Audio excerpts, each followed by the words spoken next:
Mid cap मंत्रा market का action आपके सामने लेकर आते हैं और मार्केट्स दिन के लोअर लेवल्स पर ही ट्रेड कर रहे हैं। ट्रंप की तरफ से जो टैरिफ लगने की आशंका है, रेसिप्रोकल टैरिफ्स की जो बात हो रही है, उससे पहले हमने मार्केट में थोड़ी सी नर्वसनेस देखी है। दिन के लोअर लेवल्स पर बाजार फिलहाल कारोबार करते हुए दिखाई दे रहे हैं। 1.5% नीचे निफ्टी इस समय कारोबार कर रहा है और 23,200 के लेवल्स को भी अब ब्रीच कर चुका है। तो उन स्तरों के नीचे फिलहाल ट्रेड करते हुए दिखाई दे रहा है मार्केट्स। निफ्टी बैंक में भी 1.5% के आसपास की कमजोरी आज के सेशन में देखने को मिल रही है। तो यहाँ भी प्रेशर क्लियरली रिफ्लेक्ट होते हुए मिड कैप स्मॉल कैप्स भी पीछे नहीं है, यहाँ भी 1% का नुकसान देखने को मिल रहा है। लेकिन अब मार्केट में जो नर्वसनेस है वो अब और एक्सटेंड होते हुए दिखाई दे रही है कल के एक बड़े इवेंट से पहले, जो कि ग्लोबल फ्रंट पर होना है। एक बार लेकर आते हैं मार्केट की ब्रेथ आपके सामने और उसके बाद सेक्टर स्पेसिफिक अप्रोच भी लेकर आएंगे। बढ़ने वाले स्टॉक्स की संख्या ज्यादा है क्योंकि मिड कैप स्मॉल कैप्स में उतनी वीकनेस नहीं है। 1738 स्टॉक्स से जो तेजी के साथ ट्रेड कर रहे हैं, 872 स्टॉक्स से जो गिरावट के साथ कर रहे हैं कारोबार आज के सेशन में। सेक्टरल परफॉर्मेंस देखेंगे तो सबसे ज्यादा हाल बेहाल है रियल्टी का। हालांकि दिन के लोअर लेवल से थोड़ा संभलने की कोशिश कर रहा है, लेकिन अभी भी 3.5% नीचे है, 3% के आसपास। ऑयल एंड गैस इंडेक्स ऊपर आया है सिर्फ और सिर्फ ऑयल मार्केटिंग कंपनीज की वजह से, क्योंकि वहां पर एक स्पर्ट आते हुए दिखाई दिया है एचपीसीएल, बीपीसीएल, आईओसी में। बाकी सभी सेक्टर्स लाल निशान में ही है। ज्यादा losses Nifty realty, IT, financial services में देखने को मिल रहा है। यहाँ पर 2% से ज्यादा का नुकसान है। वहीं निफ्टी एफएमसीजी, एनर्जी, मेटल्स में भी 1% की गिरावट के साथ ट्रेड होते हुए दिखाई दे रहा है। निफ्टी फार्मा 2% नीचे कारोबार करते हुए आज के सेशन में। तो मूड माहौल मार्केट का फिलहाल नेगेटिव ही है। बात करते हैं अब ट्रेडिंग स्ट्रैटेजीज की। आशीष क्याल हमारे साथ मौजूद है wavstrategy.com से। आशीष नमस्कार, स्वागत है आपका। तो पहले तो बताइए इंडेक्स पर क्या राय है? दिन के लोअर लेवल्स पर कारोबार कर रहे हैं, लेवल्स के हिसाब से सपोर्ट कहां देख रहे हैं आप और क्या राय है अब इन स्तरों से? नमस्ते दीपाली और सभी दर्शकों को भी। यहाँ पर अगर देखें तो आज शुरुआत से, डे के शुरुआत से ही इंडेक्स ने थोड़ा सा अटेम्प्ट किया था मॉर्निंग के फर्स्ट आवर में ऊपर गैप फिल करने का। गैप फिल किया लेकिन वहां से ही सेलिंग प्रेशर इंटेंसिफाई हुआ और अभी डे के निचले स्तर पर चल रहा है। तो ओवरऑल जो ट्रेंड और रुझान फिलहाल बना हुआ है वो फिलहाल आज के दिन में सेल पे है। अगर यहाँ पर मेरे ख्याल से जो सपोर्ट निकल कर आता है निफ्टी में, जो नीचे का सपोर्ट है वो है 23,130 लेवल्स का। एक ऊपर में इंपॉर्टेंट सपोर्ट था 23,330, वो ब्रेक हो चुका है और उसके नीचे ही निफ्टी सस्टेन कर रहा है। तो 130 तक जाने की गुंजाइश है। फिलहाल शॉर्ट टर्म के लिहाज से हो सकता है 23,130 से हमें फिर से एक बाउंस बैक मिले और फिर से हम यहाँ पर डे में करीबन 23,250 के आसपास बंद हो। तो इन नटशेल यहाँ पर एक रेंज बाउंड मूव देखा जा सकता है 23,130 और 23,330 के बीच में। ये एक रुझान रह सकता है निफ्टी के ऊपर। और बैंक निफ्टी में अगर देखें तो दबाव यहाँ पर भी बनता हुआ अभी नजर आ रहा है। बैंक निफ्टी ने पिछला लो भी निकाल दिया है। तो बैंक निफ्टी का जो इंपॉर्टेंट सपोर्ट आ रहा है वो 50,650 का है। अगर 50,650 ब्रेक होता है तो थोड़ी प्रॉफिट बुकिंग और देखी जा सकती है बैंक निफ्टी के अंदर 50,300 लेवल्स तक के लिए। ओके, स्टॉक स्पेसिफिक अप्रोच आपकी क्या रहेगी? देखिए, स्टॉक स्पेसिफिक में पहला जो स्टॉक बाई साइड पे होगा वो है बीकाजी फूड्स। यहाँ पर एक अच्छा खासा ब्रेकआउट आता हुआ नजर आ रहा है। ऐसे गिरते हुए मार्केट में भी ये स्टॉक अपने 20 डीएमए के ऊपर चल रहा है। वॉल्यूम्स अच्छे खासे पिकअप हो रहे हैं। तो बीकाजी फूड्स पे बाई की राय होगी। नीचे में स्टॉप लॉस लगाना होगा 655 का और टारगेट आता है 725 का। और एक स्टॉक में पिकअप करना चाहूंगा लार्ज कैप स्पेस से, जो है ट्रेंड। यहाँ पर एक अच्छा खासा मोमेंटम बना है और ट्रेंड ने एक ब्रेकआउट भी ऊपर की ओर दिया है आज के दिन में। टॉप गेनर में भी है तो ट्रेंड पे थोड़ा सा हेज भी हो जाएगा लार्ज कैप स्पेस में से स्टॉक लेने में। तो लॉन्ग पोजीशन क्रिएट करने की राय होगी। स्टॉप लॉस लगाना होगा 5,400 का। टारगेट है 5,850 लेवल्स के। ओके, चलिए, तो ये रहे कुछ ट्रेडिंग स्टॉक्स आपके लिए जहां पर आप पोजीशंस बना सकते हैं। लेकिन चलिए मिड कैप्स का हाल लेकर आते हैं। दबाव तो देखने को मिल रहा है बट उतना पेन नहीं है जितना दिग्गजों में देखने को मिल रहा है, हैवी वेट्स में देखने को मिल रहा है। इंडेक्स हालांकि दिन के लोअर लेवल्स पर ही 1% के नुकसान के साथ कारोबार यहां पर होते हुए दिखाई दे रहा है। पॉकेट्स लेकर आते हैं। रियल्टी स्टॉक्स तो कमजोर हैं ही। यहां पर उबरा रियल्टी 4% नीचे है, साथ ही प्रेस्टीज, मैक्रोटेक, डीएलएफ यहाँ भी 3-3.5% तक के लॉसेस देखने को मिल रहे हैं। तो यहाँ पर नुकसान देखने को मिला है। साथ ही आईटी स्टॉक्स में गिरावट है। मिड कैप आईटी नुकसान में दिन के लोअर लेवल्स पर ही इनफैक्ट ये सभी शेयर्स। ओरेकल फाइनेंशियल 3% नीचे, 2.5% नीचे। एम्फोसिस, एलटीएम, एंट्री भी 2.5% नीचे कारोबार करते हुए दिखाई दे रहा है। इसके अलावा नजर डालेंगे फार्मा स्टॉक्स पे तो इप्का लैबोरेटरी 7% नीचे, 5% नीचे सुवेन फार्मा, न्यूलैंड लैब 5% नीचे, 3% नीचे डिवीज लैब ट्रेड करते हुए दिखाई दे रहा है आज के सेशन में। तो यहाँ पर ये इम्पैक्ट बैंक स्टॉक्स देखेंगे तो UCO bank, HDFC bank, central bank of India, Indian overseas bank, यहाँ पर नुकसान है। यूको बैंक तो 9.5% तक लुढ़का हुआ है आज के सेशन में। तो ये कुछ स्टॉक्स लेकर आते हैं मिड कैप्स में जो तेजी के साथ कर रहे हैं कारोबार आज के सेशन में, जिसमें वोडाफोन आइडिया तो अब 22-23% ऊपर चला है। इंडस टावर 6% ऊपर, बैंक ऑफ इंडिया 3.5% ऊपर, आईडीएफसी फर्स्ट बैंक में भी 3% की तेजी देखने को मिल रही है आज के कारोबार में। तो ये रहा मोमेंटम स्टॉक्स का। लूजिंग साइड पर कुछ और शेयर्स लेकर आए तो वोल्टास डेज लो पर 6.5% नीचे। अभी हमने फ्यूचर एक्सप्रेस के स्टॉक की चर्चा भी की थी। और रियल्टी 4% नीचे, 5% नीचे परसिस्टेंट, टीवी फिनटेक भी 4.5% नीचे कर रहा है ट्रेड आज के सेशन में। तो ये रहा हाल मिड कैप्स का फिलहाल आपकी स्क्रीन पर। लेकिन आज ऑटो स्टॉक्स की बात करें तो यहाँ पर एक्शन है। दरअसल बाजार की नजरें मार्च ऑटो बिक्री के नंबर्स पर हैं। अब तक के कौन कौन से आंकड़े आए हैं, क्या अपडेट है, बताने के लिए यतिन है हमारे साथ। यतिन बताइए। देखिए दीपाली, जहाँ तक कि ऑटो सेल्स का सवाल है, नंबर्स अभी तक जो आए हैं वो ठीक ठाक आपको दिखाई पड़ रहे हैं। सबसे पहले आइशर मोटर्स की बात करते हैं तो 1,01,000 यूनिट यानी 1 लाख यूनिट्स के पार रॉयल एनफील्ड की सेल्स जाती हुई आपको नजर पड़ रही है। शानदार प्रदर्शन है और 34% ग्रोथ आपको आइशर मोटर्स के सेल्स फिगर में दिखाई पड़ रहा है। जहाँ तक कि मार्च ऑटो नंबर का सवाल है और 90,000 के आसपास का अनुमान था, तो अनुमान से बेहतर इस टाइम आपको आइशर मोटर्स के रॉयल एनफील्ड सेल्स के नंबर्स दिखाई पड़ रहे हैं। इसके अलावा एस्कॉर्ट्स कुबोटा के नंबर आए हैं, जहां कुल ट्रैक्टर बिक्री लगभग 15% चढ़कर 11,347 यूनिट्स के आसपास आई है। तो ट्रैक्टर सेगमेंट में भी आपको अच्छा खासा ट्रैक्शन देखने को मिल रहा है। और उसी तर्ज पे महिंद्रा एंड महिंद्रा की भी बात करते हैं, जिन्होंने शानदार प्रदर्शन दिखाया है। इनफैक्ट अगर हम कुल बिक्री की बात करें ऑटो सेगमेंट की, तो 23% की ग्रोथ आई है। लगभग 84,000 यूनिट्स के आसपास की बिक्री आई है, जब भी 80,000 का अनुमान था। और अगर हम ट्रैक्टर बिक्री की बात करें तो 34% का अच्छा जंप यहाँ देखने को मिल रहा है। इनफैक्ट 35,000 यूनिट्स के आसपास ही आपको ट्रैक्टर के नंबर्स दिखाई पड़ रहे हैं महिंद्रा एंड महिंद्रा के। तो ओवरऑल अगर हम देखें तो FY25 काफ़ी शानदार रहा है महिंद्रा एंड महिंद्रा के लिए, और ऑटो सेल्स के साथ ट्रैक्टर सेल्स भी आपको बहुत अच्छी तरीके से बढ़ते हुए नजर पड़ रहे हैं। शुक्रिया आपका यतिन ये डिटेल्स बताने के लिए। तब तक के जो नंबर्स आए हैं वो पूरा क्रक्स यहाँ पर यतिन ने शेयर किया, जहाँ पर ऑटो स्टॉक्स फोकस पे बने हुए हैं। और एज एक्सपेक्टेड M&M के नंबर्स बेटर दिखाई दिए हैं, जो कि अनुमान भी लगाया जा रहा था। रुक रहे हैं एक ब्रेक के लिए, जल्द वापस आते हैं।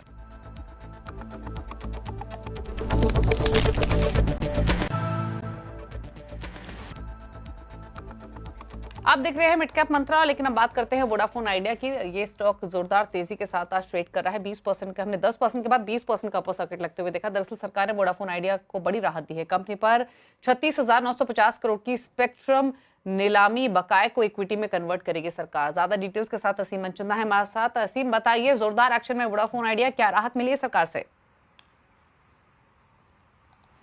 जी सही कहा, एक तरह की राहत हम कह सकते हैं वोडाफोन आइडिया को सरकार से मिली है। देखिए, कंपनी की जो स्पेक्ट्रम की किस्त थी वो 10 अप्रैल को ड्यू हो रही थी, लेकिन कंपनी ने कहा था कि हम इस किस्त को नहीं दे पाएंगे। इतना ही नहीं, आगे भी हम स्पेक्ट्रम की और एजीआर की जो किस्त है उसको नहीं चुका पाएंगे। तो आपके पास ये ऑप्शन है कि जितनी भी थ्रेशोल्ड लिमिट है वहां तक आप हमारी इक्विटी को कन्वर्ट कर लीजिए। तो करीबन सरकार ने इक्विटी अब कन्वर्ट कर ली है। अब इससे क्या होगा कि सरकार के पास पहले 22% इक्विटी थी, वो बढ़ करके अब 49% हो जाएगी। अगले 30 दिनों के अंदर ये सारी प्रक्रिया को अंजाम देना पड़ेगा। जो प्रमोटर्स हैं उनके अभी फिलहाल 38% के पास आसपास हिस्सेदारी थी, वो अब घट करके 24% रह जाएगी। वोडाफोन जो PLC है उसकी एक बड़ी हिस्सेदारी थी, वो अब घट करके 16% रह जाएगी, जबकि आदित्य बिरला ग्रुप की हिस्सेदारी 9% से 10% के बीच में रह जाएगी। तो एक छोटी सी एक राहत वोडाफोन आइडिया को मिली है। लेकिन अभी भी सरकार ने ये कहा कि हम कंपनी के जो मैनेजमेंट है उसके अंदर कोई भी दखल नहीं देंगे। कंपनी जैसे पहले की तरह काम कर रही थी वैसे ही आगे भी काम करती रहेगी। हम अपना कोई भी मेंबर बोर्ड पे नहीं बिठाएंगे। लेकिन अभी भी कंपनी की मुश्किलें कम नहीं है। कंपनी को पास जो भी ड्यूज है वो 1,73,000 करोड़ से ज्यादा के हैं, तो कंपनी को वो भी चुकाने हैं। सितंबर में एजीआर की किस्त जो लगने वाली है, तो तब देखना होगा कंपनी उस किस्त को किस तरह से चुकाती है और सरकार उसको लेकर के क्या फैसला लेती है। शुक्रिया आपका असीम में डिटेल्स बताने के लिए। स्टॉक का 20% के सर्किट को भी पार करके ट्रेड कर रहा है। 22% के स्टॉक में तेजी देखने को मिल रही है। 8.32 पैसे के मौजूदा लेवल्स हैं। लेकिन वोडाफोन आइडिया पर ब्रोकरेजेस हाउसेस का क्या कहना है, ये डिटेल्स लेते हैं अब श्रेया से। श्रेया बताइए, इन तमाम डेवलपमेंट्स के बीच में अब ब्रोकरेज हाउसेस की राय क्या है वोडाफोन आइडिया पर? बिल्कुल दीपाली, देखिए अब ब्रोकरेजेस थोड़े डिवाइडेड नजर आ रहे हैं। मैक्वेरी और सिटी ने रिपोर्ट निकाली है। मैक्वेरी ने न्यूट्रल की कॉल दी है, टारगेट प्राइस साथ ही रखा है। अब देखिए 8 रुपए प्रति शेयर से ऊपर कारोबार कर रहा है वोडाफोन। शानदार की शानदार तेजी के साथ, लगभग 23.25% की तेजी के साथ। तो वही सिटी काफी बुलिश नजर आ रहा है इस खबर के बाद। उन्होंने बाई की कॉल दे दी है। टारगेट प्राइस की बात करें तो 12 रुपए प्रति शेयर का टारगेट प्राइस रख दिया है, यानी कि फ्राइडे की क्लोजिंग की बात करूं तो वहां से 77% का प्रेडिक्शन सिटी ने कर लिया था कि ये स्टॉक फिलहाल आपको जनरेट करके देगा। लेकिन सिटी इतने बुलिश क्यों है, इसको समझते हैं। खबर आपने असीम जी से अभी समझी, और सरकार ने जो आउटस्टैंडिंग स्पेक्ट्रम ड्यूज है उसको इक्विटी में बदलने का फैसला लिया है, और ये जो कन्वर्जन है 10 रुपये प्रति शेयर पर होगा। इसके बाद सरकार की जो होल्डिंग है कंपनी में वो 22.5% से बढ़कर 49% हो जाएगी, और कंट्रोल हालांकि प्रमोटर के पास ही होगा। सिटी को इस खबर की पॉजिटिव इंप्लीकेशंस नजर आते हैं। उनका मानना है कि सरकार की तरफ से वोडाफोन को एक जीवन दान मिल गया है। वोडाफोन 3 साल के लिहाज से देखें तो कैश फ्लो में वहाँ पे रिलीफ नजर आएगी वोडाफोन को। साथ ही आप देखें जिससे कंपनी अपनी जो है वो डेट, बैंक डेट को एड्रेस कर पाएगी। इनफैक्ट इसका पॉजिटिव असर इंडस टावर पर भी पड़ता दिखा। वो भी स्टॉक आप देखें लगभग 6% की तेजी के साथ कारोबार कर रहा है आज के सेशन में। उनका मानना है कि इंडस टावर बाई पिक है और ये टॉप पिक में शुमार है सिटी के। वोडाफोन पे हालांकि वो काफी बुलिश है, लेकिन उन्होंने मेंशन भी किया हाई रिस्क बुलिश है वो। मैक्वेरी जो कि न्यूट्रल की कॉल दी है उन्होंने, वो थोड़ा पॉजिटिव नहीं है इस खबर के बाद। उनको रिस्क नजर आ रहा है। उनका मानना है कि free cash flow generation company के पास पर्याप्त है नहीं कर्ज चुकाने के लिहाज से, और अब ये इक्विटी डायल्यूशन थोड़ा रिस्क नजर आ रहा है उनको इसमें से, इसलिए उन्होंने अभी थोड़ी न्यूट्रल की कॉल दी है। उनका मानना है कि इंडस टावर जो वोडाफोन जिसका एक की टेनेंट है उसके लिए हालांकि शॉर्ट टर्म के लिए पॉजिटिव हो सकता है, लेकिन लॉन्ग टर्म में दिखाए तो टेनेंसी ग्रोथ आउटलुक कोई मजबूत दिखाई नहीं दे रही मैक्वेरी को इंडस टावर के लिए भी, इसलिए वहां पे भी न्यूट्रल ही है फिलहाल। लेकिन मैक्वेरी बुलिश नजर आ रहे हैं भारतीय एयरटेल और जियो को लेकर। उनका मानना है कि भारतीय एयरटेल और जियो में अर्निंग्स, कैश फ्लो, रिटर्न की बात करें, ग्रोथ ट्रेजेक्टरी बात करें तो ये तमाम चीजें भारतीय एयरटेल और जियो में उनको नजर आ रही है। फिलहाल वोडाफोन पे वो न्यूट्रल है। तो वोडाफोन आइडिया इस समय 8.36 रुपए पर कारोबार करते हुए, लेकिन एक्शन तो तेजी का बना ही है और स्टॉक एक शानदार मोमेंटम के साथ कर रहा है ट्रेड। चलिए शुक्रिया श्रेया ये डिटेल्स बताने के लिए वोडाफोन आइडिया पर। चलिए इस बीच कुछ स्टॉक्स लेकर आते हैं, ऑयल मार्केटिंग कंपनीज के शेयर्स लेकर आते हैं आपके सामने और देखते हैं वहां पर क्या एक्शन है, क्योंकि कुछ देर पहले हमने देखा था एक जोरदार एक्शन देखने को मिला था, और ऑयल एंड गैस इंडेक्स तो रिकवर हुआ ही है डेज लो से, लेकिन इसके अलावा भी BPCL, HPCL जो कुछ मिनटों पहले हमने एक मोमेंटम देखा था वहां पर एक एक्शन तेजी के साथ बढ़ते हुए दिखाई दिया है। BPCL, HPCL, IOC तीनों ही डेज हाई पर फिलहाल कारोबार करते हुए दिखाई दे रहे हैं। तो ये ऑयल मार्केटिंग कंपनीज की बात हुई। वहीं इस बीच एक स्टॉक लेकर आते हैं वोल्टास का। थोड़ी देर पहले स्टॉक की हमने चर्चा की भी थी, और यहाँ पर अगर आप देखेंगे तो एक्शन नेगेटिव साइड पर ही देखने को मिल रहा था, स्टॉक कमजोर, और यहाँ पर जो प्रेशर है वो और एक्सटेंड होते हुए दिखाई दिया। अब ये स्टॉक डेज लो पर आकर ट्रेड कर रहा है, तो यहाँ पर भी प्रेशर परसिस्ट करते हुए 6.5% नीचे ये स्टॉक कारोबार कर रहा है आज के सेशन में। एक बार मार्केट्स लेकर आते हैं। निफ्टी में इस समय 23,200 के नीचे तो ट्रेड कर ही रहा है, लेकिन गिरावट जो है वो परसिस्ट कर रही है। 326 पॉइंट नीचे इस समय निफ्टी कारोबार करते हुए दिखाई दे रहा है, तो प्रेशर लगातार बना हुआ है। कुछ और पॉकेट्स लेकर आते हैं, एक बार रियल्टी इंडेक्स और रियल्टी स्टॉक्स लेकर आते हैं। हालांकि वीकनेस यहाँ अभी भी बनी हुई है, 3-3.5% के लॉसेस के साथ इंडेक्स कारोबार कर रहा है। लेकिन अगर आप स्टॉक्स देखेंगे थोड़ा संभला जरूर है डेज लो से, लेकिन अगर आप स्टॉक स्पेसिफिक मूव्स देखेंगे तो weakness Oberoi realty, Godrej properties, DLF इन तमाम स्टॉक्स में आज के कारोबार में देखने को मिल रही है, तो प्रेशर यहाँ पर कंसिस्टेंट मेंटेन होते हुए। चलिए रुकने इसी के साथ एक ब्रेक के लिए, ब्रेक के उस पार कुछ और खबरें आपके लिए लेकर आएंगे, चलो वापस आते हैं।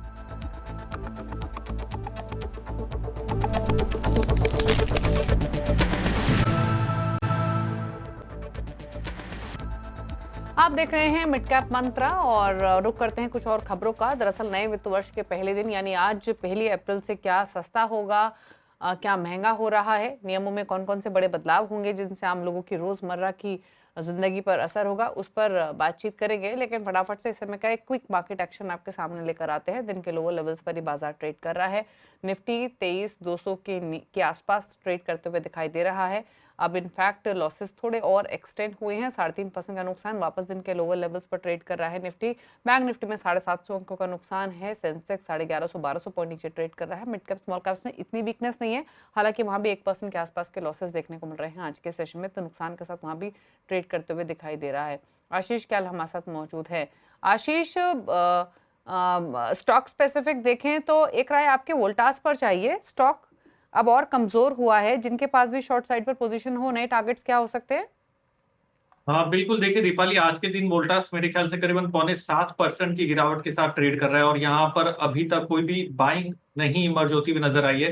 तो अगर आपके पास में शॉर्ट पोजीशंस फिलहाल के लिए अगर बनाई हुई है तो यहाँ पर आप होल्ड करके चलिए। नीचे में जो सपोर्ट इस स्टॉक के अंदर आ रहा है वो है 1319 का, तो 1319 का टारगेट रखिए और ऊपर में जो स्टॉप लॉस आपको लगाना होगा 1410 का, तो 1410 के साथ शॉर्ट पोजीशंस को कैरी करिए 1319 के टारगेट के लिए।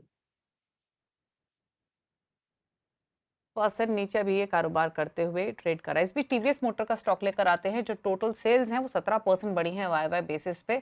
स्टॉक ऑटोज में इनफैक्ट आज वैसे भी उतना मूड नेगेटिव नहीं रहा है और स्टॉक लोअर लेवल से थोड़ा संभलने की कोशिश करते हुए अब, लेकिन जो फिलहाल नंबर्स आए हैं उसके मुताबिक जो टोटल सेल्स हैं वो सालाना आधार पर 17% बढ़ते हुए दिखाई दी हैं। तो एक्सपेक्टेशन से बेटर साइड पर ये आंकड़े आते हुए दिखाई दिए हैं। एक बार क्विकली स्टॉक पर राय भी ले लेते हैं। 2430 पर टीवीएस मोटर ट्रेड करते हुए क्या राय है आपकी इन स्तरों से?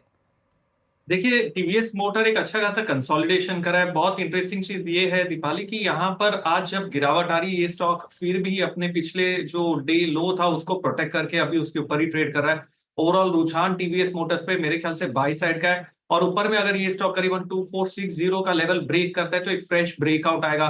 तो यहाँ पर बाई की राय होगी। ऊपर टारगेट देखे जा सकते हैं 2600 के लेवल्स के और नीचे में अगर आपको स्टॉप लॉस लगाना है इस स्टॉक के अंदर तो है करीबन 2370 के।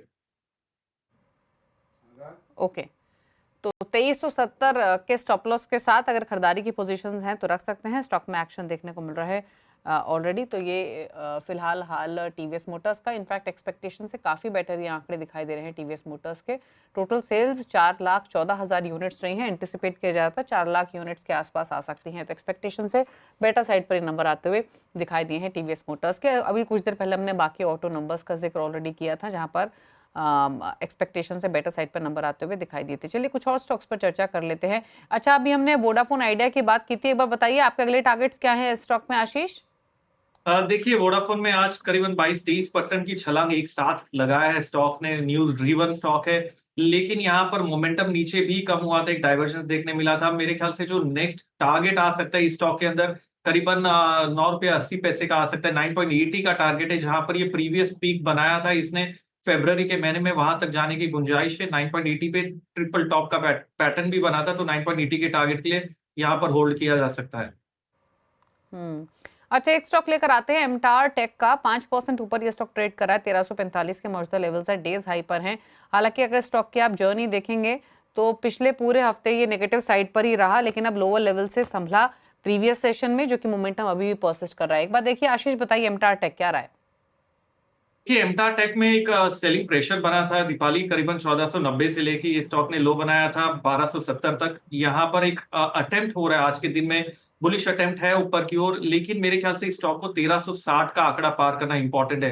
1360 अगर पार करता है तो 1400 के लेवल्स इस स्टॉक में देखे जा सकते हैं और जो शॉर्ट टर्म के लिहाज से सपोर्ट आ रहा है इस स्टॉक के अंदर करीबन 1300 लेवल्स का है। ओके, चलिए तो ये बात हुई एमटार टेक की। 5% ऊपर प्राइसेस फिलहाल ट्रेड करते हुए। लेकिन चलिए आलोक प्रियदर्शी हमारे साथ बने हुए, जैसे हमने थोड़ी देर पहले जिक्र भी किया था, 1 अप्रैल से क्या बदलाव हो रहे हैं उनको समझने की कोशिश करते हैं। बताइए आलोक। बिल्कुल, देखिए आज नए वित्तीय वर्ष का पहला दिन है और आज से जो सबसे बड़ा खुशनुमा बदलाव हो रहा है वो इनकम टैक्स के मोर्चे पर हो रहा है। आज से आप जितनी भी कमाई करेंगे एक साल में उसमें आपको 1,10,000 रुपये तक कम टैक्स चुकाना पड़ेगा। आपको याद होगा कि बजट में सरकार ने जो टैक्स फ्री इनकम की लिमिट है उसको बढ़ाकर 7 लाख से 12 लाख कर दिया था, तो इसकी वजह से ये सेविंग होगी इस साल। दूसरी जो बड़ी राहत है आज के बाद टीडीएस और टीसीएस के मोर्चे पर है। टीडीएस की बात करें तो यहाँ पर जो इंटरेस्ट इनकम है और रेंटल इनकम है, दोनों जगह टीडीएस की लिमिट को बढ़ाया गया है। सीनियर सिटीजन के लिए अगर इंटरेस्ट इनकम की लिमिट को बढ़ाकर 50,000 से 1 लाख रुपए किया गया है, नॉर्मल लोगों के लिए 40,000 से 50,000 रुपये हुए हैं। वहीं रेंटल इनकम पर जो टीडीएस कटौती की लिमिट है उसको 2,40,000 से बढ़ाकर 6 लाख रुपये कर दिया गया है। अगर बात करें टीसीएस यानी टैक्स कलेक्टेड एट सोर्स पर, तो अगर आप फॉरेन रेमिटेंसेज यानी विदेश में पैसा भेजते हैं तो अभी लिमिट 7 लाख थी, उसको बढ़ाकर 10 लाख रुपए कर दिया गया है, यानी यहाँ पर अब टीसीएस नहीं कटेगा। वहीं दूसरा, अगर आप एजुकेशन लोन यानी कि किसी फाइनेंशियल इंस्टीट्यूशन से लोन लेकर विदेश में पैसा भेज रहे हैं बच्चों की पढ़ाई पर, तो वहाँ पर टीसीएस कटौती नहीं होगी। ये एक बड़ी राहत है। तो ये टीडीएस और टीसीएस के मोर्चे पर राहत हुई। अगर बात करें मार्केट में इन्वेस्ट करने वाले लोगों को, इक्विटी मार्केट में इन्वेस्ट करने वाले लोगों के लिए, तो एक इम्पॉर्टेंट अपडेट ये है कि अगर आपका आधार और पैन लिंक नहीं है तो आपके डिविडेंड पर ब्रेक लग जाएगा। और दूसरी तरफ अगर केवाईसी आपको अपडेट करना बेहद ज़रूरी है। म्यूचुअल फंड और डीमैट खाते, इन दोनों के लिए जो केवाईसी है वो मैंडेटरी हो गया है। अगर इसके बात करें तो सरकारी कर्मचारियों के लिए आज से एक नया ऑप्शन खुल गया है, यूनिफाइड पेंशन स्कीम, जो सरकार ने पिछले साल लॉन्च किया था। आज वो अब शिफ्ट हो सकेंगे। 2004 के बाद जितने भी सरकारी कर्मचारी ज्वाइन किया है उनके वो अब यूनिफाइड पेंशन स्कीम में शिफ्ट हो सकते हैं। आपको पता हो इसके बेनिफिट्स क्या हैं। रिटायरमेंट के टाइम पर जितनी भी सैलरी होगी उसका 50% आपको मिनिमम गारंटीड पेंशन मिलेगा और साथ ही साथ इन्फ्लेशन का बेनिफिट मिलेगा। और 10 साल भी आपने सर्विस कर ली तो आप मिनिमम 10,000 पेंशन के हकदार हो जाएंगे। तो ये यूनिफाइड पेंशन स्कीम आज से लागू हो गया है और इम्प्लीमेंट भी हो गया है। अगर बात करें तो अब टोल पर अगर आप गाड़ी चलाते हैं नेशनल हाईवे पर तो आपको 3% ज़्यादा टोल चुकाना पड़ेगा। ये एक जेब को झटका है। अगर इसकी बात करें तो जो मिनिमम बैलेंस बैंकों में, सरकारी बैंकों ने कई सारे ऐलान किया है कि अगर आप अपने खाते में मिनिमम बैलेंस बनाकर नहीं रखते हैं तो वहाँ पर आपको जुर्माना चुकाना पड़ सकता है। वहीं अगर दूसरे बैंक के एटीएम से अगर 3 बार से ज़्यादा विड्रॉल करते हैं तो आपको 20 रुपये से 25 रुपये तक ज़्यादा चार्जेज चुकाने पड़ेंगे। और जीएसटी के मोर्चे पर बात करें तो ई-वे बिल और जो इनवॉइस मैनेजमेंट सिस्टम यानी कि आईएमएस है, वहाँ पर मल्टी फैक्टर ऑथेंटिकेशन लागू कर दिया गया है। और साथ ही साथ अगर 7500 रुपये से ज़्यादा रूम रेंट वाले रेस्टोरेंट के होटल के अंदर रेस्टोरेंट में आप खाना खाते हैं तो वहाँ पर 18% जीएसटी आपको चुकाना पड़ेगा। तो ये तमाम अच्छी और कुछ जेब पर वजन डालने वाली, बोझ डालने वाली कुछ खबरें 1 अप्रैल से आज से लागू हो रही हैं जो कि आप पर असर डालेंगी। शुक्रिया आपका आलोक, ये डिटेल्स बताने के लिए। चलिए आगे बढ़ेंगे फटाफट से और इसी के साथ शो को समेटने का भी वक्त हो गया है और ब्रेक के उस पार एक बहुत ही खास पेशकश हम आपके लिए लेकर आएंगे। कल एक बड़ा दिन है ग्लोबल और डोमेस्टिक दोनों ही मार्केट्स के पर्सपेक्टिव से, वो है ट्रम्प टैरिफ 2.0।